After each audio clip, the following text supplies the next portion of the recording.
It was Tuesday, October 14th, 2025. I remember the date with a haunting clarity because it was supposed to be my last night of solitude. I had finally signed the papers to sell my grandfather's estate, a sprawling, decaying house tucked into the shadowed heart of the Karelian wilderness. For years, the house had been a burden of rotting wood and bitter memories, and I was ready to leave it to the forest. At exactly 11:14 p.m., I stepped out onto the porch. The air was crisp, smelling of damp pine needles and the coming winter. I struck a match, the small flame dancing in the reflection of the blackened windows. I looked up. In that part of the world, the sky isn't just a ceiling, it's an abyss. There is no light pollution, no hum of traffic, just a billion piercing points of light staring down at the insignificance of man. I remember the first cigarette was halfway done when the world broke. It didn't start with a flash or a bang. It started with the silence. The forest in Karelia is never truly quiet. There's always the scuttle of a vole, the distant hoot of an owl, or the rhythmic sawing of crickets. But at that moment, the sound was simply deleted. It was as if a vacuum had been placed over the property, sucking the very air out of the environment. My ears began to throb with a pressure so intense it felt like my skull was being squeezed in a vice. Then came the vibration. It wasn't a sound you hear with your ears. It was a frequency you feel in your marrow. The porch beneath my boots began to hum. The glass in the window frames rattled with a frantic, metallic chatter. I looked toward the northern tree line, expecting to see a storm or a falling star. Instead, I saw the logic of the universe unravel. Slowly, with a terrifying heavy grace, a shape rose from behind the ancient pines. It was massive, spanning at least 200 feet. It wasn't a craft in any sense we understand. It looked like a jagged, multi-dimensional shard of obsidian, or perhaps a colossal piece of volcanic glass that had been shattered and then reassembled by a mind that didn't believe in right angles. It didn't have lights, it didn't have engines. It moved by simply displacing the reality around it.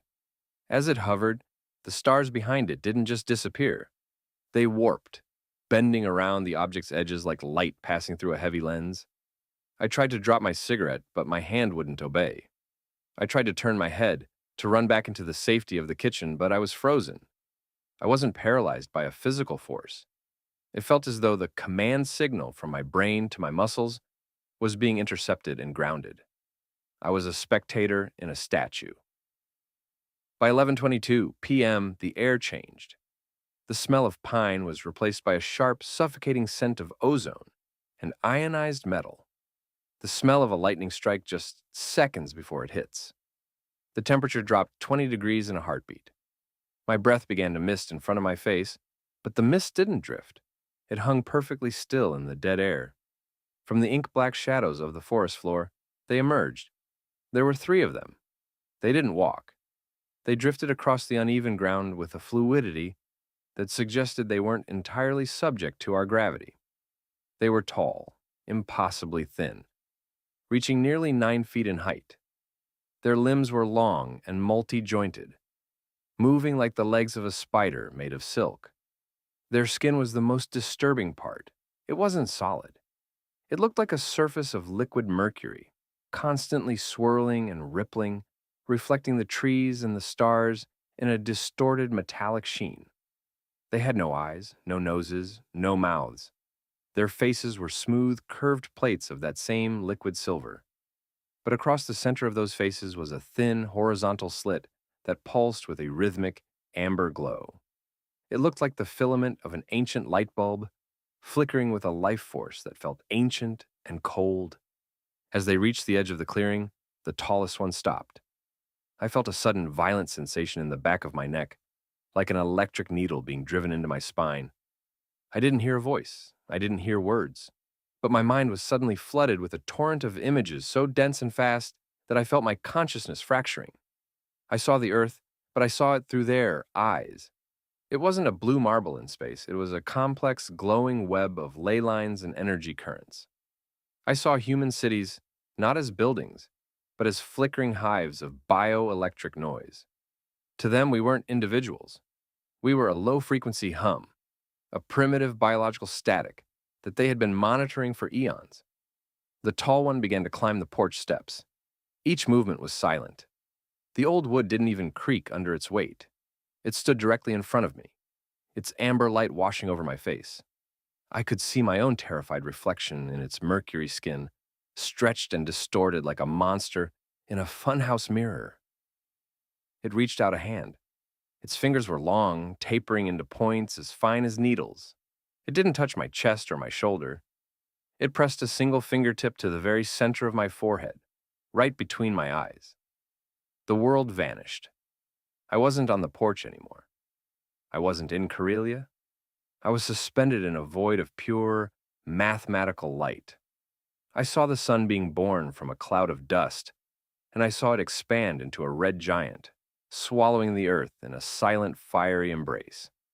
I saw the rise of civilizations I didn't recognize. Cities made of sound, oceans made of liquid light. I understood for a fleeting, agonizing second that time is not a line. It is a vast, interconnected fabric, and we are just the dust mites caught in the weave. The entity's voice finally manifested, not as sound, but as an absolute truth carved into my brain. You measure the shadow and call it the sun. You live in the echo and call it the song. We are the architects of the silence you fear. The heat in my head became unbearable. It felt as though my memories were being harvested, leafed through like the pages of a discarded book. Every fear, every love, every mundane thought I'd ever had was being weighed and filed away. I felt a sense of profound loneliness, not from myself, but from them. They were observers who could never join the dance, eternal librarians of a universe that was constantly burning down. Then came the sensation of falling, a terrifying stomach-churning drop through layers of cold, dark air. I gasped, my lungs burning as they finally pulled in oxygen. I was back on the porch. I slumped against the railing, my legs finally giving way. The silence was gone. The crickets were back, their chirping sounding like a frantic, beautiful alarm. The wind was howling through the pines again, and the smell of ozone had vanished, replaced by the familiar scent of the damp earth. I checked my phone. The screen flickered and died the moment I touched it. I looked at the old grandfather clock through the window. It was 4:45 a.m. I'd been standing on that porch for over 5 hours. To me, it had felt like an eternity and a heartbeat all at once. My cigarette was still between my fingers, but it had burned down to the filter long ago, scorching a small black mark into my skin that I hadn't even felt. I stumbled into the house and locked the door, though I knew that locks were meaningless against things that move through the gaps in reality. I went to the bathroom and splashed freezing water onto my face, trying to wake up from what had to be a waking nightmare. But when I looked in the mirror, I saw the truth. My eyes. The deep brown I had seen every day for 40 years was gone. Around each pupil was a perfect, glowing ring of amber, the exact same color as the lights on their faces. And when I held my hand up to the light, I could see my pulse, but it wasn't the steady beat of a human heart. It was a rhythmic, vibrating flicker, perfectly synced with the twitching second hand of my dead watch. I didn't leave Karelia that day. I canceled the sale. I stayed in that rotting house, sitting on the porch every night, watching the northern tree line. The locals think I've gone mad, a hermit lost to the woods. They don't understand that I'm not hiding. I'm waiting. I'm waiting because once you've seen the architects, you realize that the world you thought was real is just a thin gray veil. And I can feel the veil getting thinner every night. I can feel the mercury in my blood beginning to hum. They didn't just visit me. They left the door unlocked.